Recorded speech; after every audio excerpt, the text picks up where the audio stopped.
Assalamualaikum warahmatullahi wabarakatuh. Para sahabat yang dimuliakan Allah Subhanahu wa ta'ala, sebenarnya berita tentang syahidnya Umar bin Khattab radhiyallahu an telah disampaikan oleh baginda Nabi sallallahu alaihi wasallam. Anas bin Malik radhiyallahu an menceritakan, suatu ketika Nabi sallallahu alaihi wasallam menaiki gunung Uhud bersama Sayyidina Abu Bakar As-Siddiq, Sayyidina Umar bin Khattab dan Sayyidina Utsman bin Affan radhiyallahu anhum. Merasa ada banyak manusia istimewa yang menaikinya, gunung Uhud langsung bergetar. Kemudian Nabi sallallahu alaihi wasallam bersabda, "Usbut ya Uhud, fa innama 'alaika nabiyyun wa siddiqun wa syahidan." Tenanglah wahai gunung Uhud, karena di atasmu ada seorang nabi, seorang siddiq dan dua orang syahid. Hadis riwayat Bukhari dan Imam Ahmad. Dalam catatan kaki Sahih Imam Al-Bukhari dinyatakan dua orang syahid maksudnya adalah Sayyidina Umar bin Khattab dan Sayyidina Utsman bin Affan radhiyallahu anhuma, dan beliau berdua mati syahid. Taqliq Sahih Bukhari. Dan apa yang dikatakan Nabi sallallahu alaihi wasallam pasti terjadi. Di samping itu, Sayyidina Umar bin Khattab selalu berharap agar beliau diwafatkan dalam kondisi syahid. Di antara doa yang beliau baca adalah, Allahumma rzuqni syahadatan fi sabilik waj'al mauti fi baladi rasulik sallallahu alaihi wasallam. Ya Allah, berikanlah aku anugerah mati syahid di jalanmu, dan jadikanlah kematianku di negeri Rasulmu sallallahu alaihi wasallam. Hadis riwayat Bukhari. Di zaman Umar radhiyallahu an, kaum muslimin berhasil menaklukkan banyak wilayah kafir, termasuk negara Majusi di Persia, hingga Madinah menjadi kaya emas karena saking banyaknya harta rampasan perang yang dimiliki kaum muslimin dari penaklukan Persia atau calon negara Iran. Sementara para tawanan menjadi budak milik kaum muslimin, keberhasilan kaum muslimin ternyata menjadi dendam para musuh Islam. Mereka bertekad tidak akan membiarkan Abu Hafs atau Sayyidina Umar bin Khattab meninggal dengan tenang di pembaringan. Dulu ada seorang sahabat bernama Mughirah bin Syu'bah radhiyallahu an. Beliau memiliki seorang budak pekerja bernama Abu Lu'lu'ah Fairus, beragama Majusi. Sebenarnya Sayyidina Umar bin Khattab pernah menetapkan peraturan yang melarang tawanan dewasa dibawa masuk ke kota Madinah, hingga Mughirah meminta izin kepada Sayyidina Umar bin Khattab untuk membawa Abu Lu'lu'ah masuk ke Madinah karena dia memiliki keterampilan membuat senjata sehingga bisa bermanfaat untuk umat Islam. Abu Lu'lu'ah seorang pandai besi, ahli pertukangan dan ukiran. Maka Umar bin Khattab radhiyallahu an pun mengizinkan Abu Lu'lu'ah memendam keinginan untuk membunuh Sayyidina Umar bin Khattab. Dia pun menyiapkan sebuah pisau besar bermata dua dengan pegangan di bagian tengah pisau. Pisau ini diasah tajam dan dilumuri racun. Ketika waktu subuh, tepatnya di hari Rabu, orang Majusi ini bersembunyi di salah satu sudut masjid di penghujung malam menunggu waktu subuh. Amr bin Maimun merupakan saksi sejarah kejadian ini.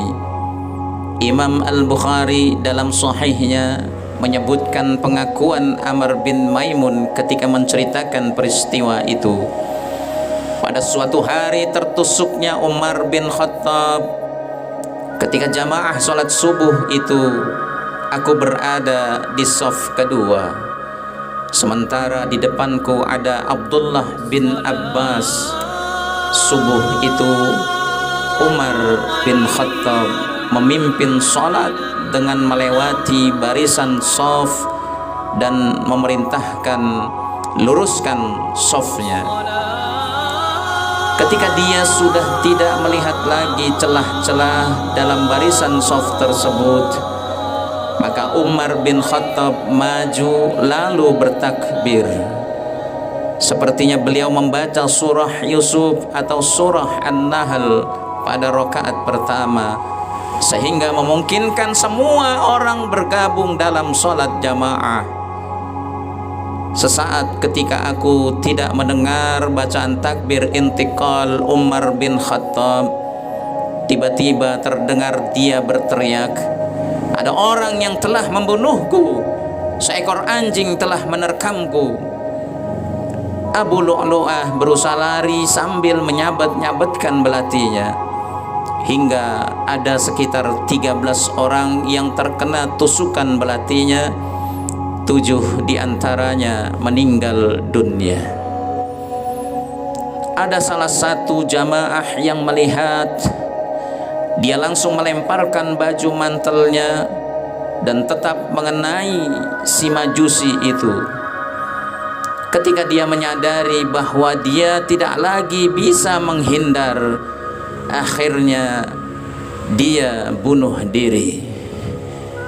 Sayyidina Umar bin Khattab memegang tangan Abdurrahman bin Auf lalu menariknya ke depan. Siapa saja orang yang berada dekat dengan Umar pasti dapat melihat apa yang aku lihat. Adapun orang-orang yang berada di sudut-sudut masjid, mereka tidak mengetahui peristiwa yang terjadi, selain hanya kehilangan suara Umar bin Khattab. Mereka berseru, "Subhanallah, Subhanallah." Mereka menyangka imam sholat lupa. Kemudian Abdurrahman bin Auf melanjutkan sholat jamaah subuh dengan ringan. Beliau membaca surat yang pendek. Setelah sholat selesai, Umar bertanya, "Wahai Ibnu Abbas, lihatlah siapa yang telah menikamku." Ibnu Abbas berkeliling sesaat lalu kembali, "Wahai Amirul Mukminin, yang telah membunuhmu adalah budaknya Mughirah." Umar bertanya, "Budak yang pandai membuat senjata itu?" Ibnu Abbas menjawab, Benar wahai Amirul Mukminin. Mendengar jawaban ini, Umar radhiyallahu an bersyukur. Beliau memuji Allah, doanya telah dikabulkan karena beliau dibunuh oleh orang Majusi, bukan orang Islam. Umar bin Khattab radhiyallahu an mengatakan dalam sebuah kalimat yang dicatat para ahli sejarah, alhamdulillahillazi lam yaj'al maniyati biyadi rajulin yadda'il Islam. Segala puji bagi Allah yang tidak meletakkan kematianku di tangan orang yang menyatakan muslim. Selanjutnya Umar bin Khattab radhiyallahu an dibawa pulang saat itu. Masyarakat Madinah seakan tidak pernah mengalami musibah seperti hari itu. Sebelumnya Amirul Mukminin Umar bin Khattab radhiyallahu an menderita luka menganga karena bekas tusukan itu. Ketika diberi minuman rendaman kurma, minuman itu keluar melalui perutnya. Kemudian diberi susu, namun susu itu keluar melalui lukanya. Akhirnya orang-orang menyadari bahwa nyawa Sayyidina Umar bin Khattab radhiyallahu an tidak bisa lagi terselamatkan. Hadis sahih riwayat Imam Al-Bukhari. Demikian para sahabat sekalian, sekilas tentang wafatnya pejuang Islam, yaitu Sayyidina Umar bin Khattab. Terima kasih. Wassalamualaikum warahmatullahi wabarakatuh.